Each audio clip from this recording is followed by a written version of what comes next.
Earlier this week, President Trump unveiled a $12 billion aid package for U.S. farmers aimed at offsetting the losses many have faced this year amid escalating trade tensions with several countries. But will this aid package be enough to support farmers dealing with deep financial losses and an industry already operating on razor-thin margins? To discuss, we welcome Russell Boening, president of the Texas Farm Bureau. Russell, welcome back to Hello Houston. If you'd like to join the conversation, call or text 713-440-8870. Russell, explain to us, I read that the $12 billion falls short by about $30 billion. Well, good afternoon to you guys, and I appreciate the opportunity. And just one quick correction. I know it looks like Boening, but it's actually pronounced Baining. Thank you for being here, Russell Baining. So, okay, back to it. I guess you started off with the hardest question of all, and you said, is it going to be enough? Really, number one, it's definitely a help. It's definitely going to help quite a bit. It's hard to say right now if it's going to be enough. But I don't want to act like that it's not appreciated or anything, because it is needed. It really is needed. So with that being said, we got to kind of see how the details play out. And you guys already know this. It's for row crops.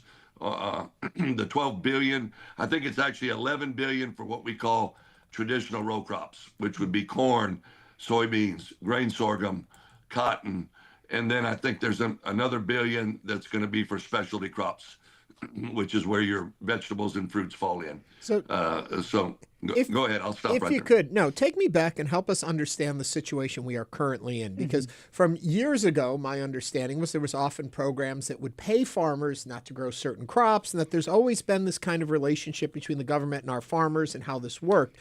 But then, as I understand, and we found a balance in there somehow, but then the tariff push then shifted things again, and we find ourselves in an uncomfortable situation right now for farmers.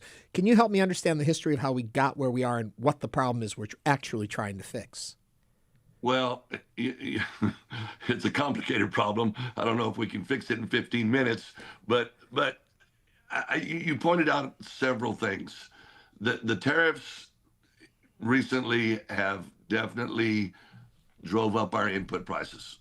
Input prices were already high, commodity prices low, and that, when I say commodity, I'm talking about the crops I just named a minute ago. And so with all that being said, the tariffs have forced up fertilizer prices, seed prices, crop protection prices, and those type of things. So yeah, and you're right. Years ago, we had set aside programs. You set aside 10% of your acres, but we went away from that about 25, 30 years ago, which is a good thing. I mean, the American agriculture is it's a huge engine. It's a great industry, not only to feed ourselves, but to feed help feed the rest of the world. So those set-aside programs went away. So then you get into a situation where, okay, why does the farmer need this? Let's just say, okay, if you can't make it, you go find something else to do. I don't think that's good not only not good for the industry, I don't think it's good for our economy, and I don't think it's good for food security. So again, it gets to, we hit a point where input prices have gone up. I mean, you guys talked about inflation. I know you have on your show. And I was just listening to RFD TV a few minutes ago, and really the inflation factor has really hit. I mean, transportation costs have gone up.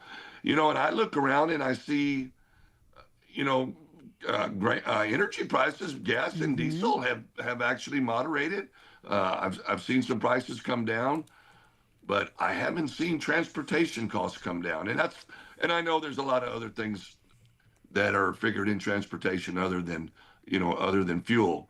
But anyway, like I said, it gets to be a pretty complicated situation. Well, Mr. Boening, let me ask you this, and I don't know much about it, to be honest, but I know that when the avian flu hit the chicken farmers, the price of eggs went sky high.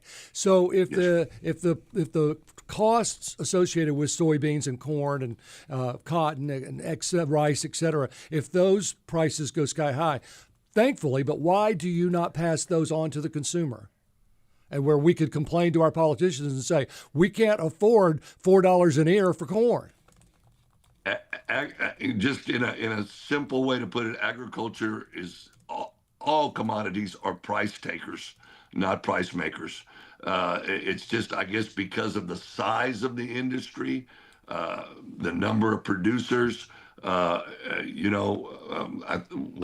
of our presidents said, I think it was Eisenhower, and hopefully I'm right here. He said, the farmer's the only one that says, tell me what you want for it when I'm buying something, and then tell me what you'll give me for it when I'm selling something. And so we're price takers. So that, we can't control the price. And there's a lot of things that figure into that. I mean, not to get too far down in the weeds, but I mean, we import beef, and you guys have watched that story lately. We import beef from Australia. We import beef from Argentina, Brazil. The list goes on, which is okay because some of the product that we import from them is actually something that we need to mix with our product. So again, we can't just say, I can't say tomorrow, well, I'm getting $4 a bushel for my corn, but I actually need $5.50 a bushel. I can't do that. It doesn't work. Mr. Boening, I want to go back to something that you mentioned, the $11 billion for row crops and then the $1 billion for specialty crops like fruits and nuts. Is designed to offset the financial pressures, like you mentioned, that were increased by tariffs from China, which you mentioned were from the fertilizers or being imposed on the fertilizers. But the One Big Beautiful Bill Act, which includes $60 billion in farm investments, will take effect next fall. So do you feel that the Trump administration is actually making the right decisions to support farmers?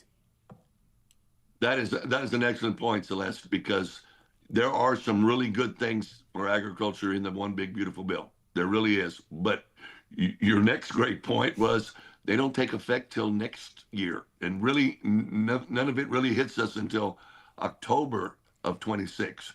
And you guys live in the southern part of this country. We have farmers that are going to will be planting their 26 crop in about 1 month in the Rio Grande Valley. Mm-hmm. They usually start around the 15th or 20th of January. And folks around Victoria, 3 weeks after that. So y'all know. So again, yes, that's really why this aid package was so important. We think there's a lot of good things in the One Big Beautiful Bill, and we think they're going to help agriculture. Again, but is it enough? Well, I'm going to be honest, and I don't want to just sit on the fence on this one, but I really don't know if it's going to be enough. You got to wait and see how it's going to be distributed. How much is going to soybeans, how much is going to cotton, and really, what do the prices do as we move into next year? Right. If we get this aid package, prices improve. Let's just say futures prices improve and you can start contracting your crop, then yes, quite honestly, maybe it will be enough. Mm-hmm. But I'm not going to sit here, because if I say for sure to be enough, I'll be on your program 9 months from now, and you're going to say, hey, back in December. So, yeah. But again, it is appreciated, and it's something this administration has worked on for a couple of months now. So hopefully the $12 billion will tide you over until you get the $60 billion. It's basically what you're saying. Yes, sir. That is correct. Explain this to me then. When we then bring in and fold into all of this, the increase in prices that are happening, the word is escaping me right now. And I'm wondering, Would that have been a problem regardless, or was this something that was exacerbated by the Trump trade policies that are going out there? Is that what pushed us to this point? And if it had been left alone, would the market have moved forward naturally?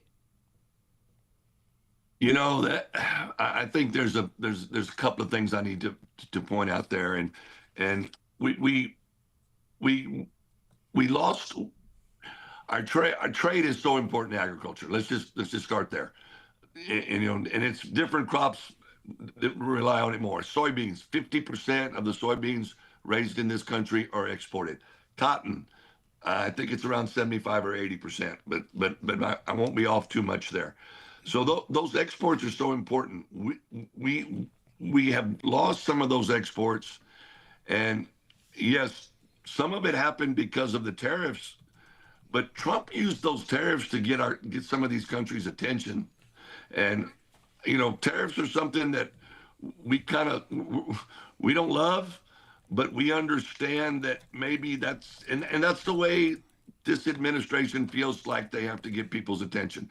But I'll go back, and I don't want to be too political here, but the previous administration did not push ag exports especially, and I really don't think they pushed a whole lot of trade. But I'm going to just focus on ag trade because that's what I'm familiar with. But so we lost some ag trade over the years. Again, back to my first point. Mm-hmm. Those exports are so important. We have to compete. We have to compete with Brazil when it comes to exports. I'll share a quick figure with you just because I learned this a couple of 3 weeks ago, and I don't want to get too far in, but this one really. So the cotton production in this country is 12 to 14 billion bales per year. So and this is easy math, 12 to 14 billion bales. The American consumer uses 20 billion bales yearly in blue jeans, bed sheets, our undergarments. You can go on and on, okay? We use 20 billion. Of that 20 billion, only 4 billion is U.S. cotton. Mm-hmm. So think about it.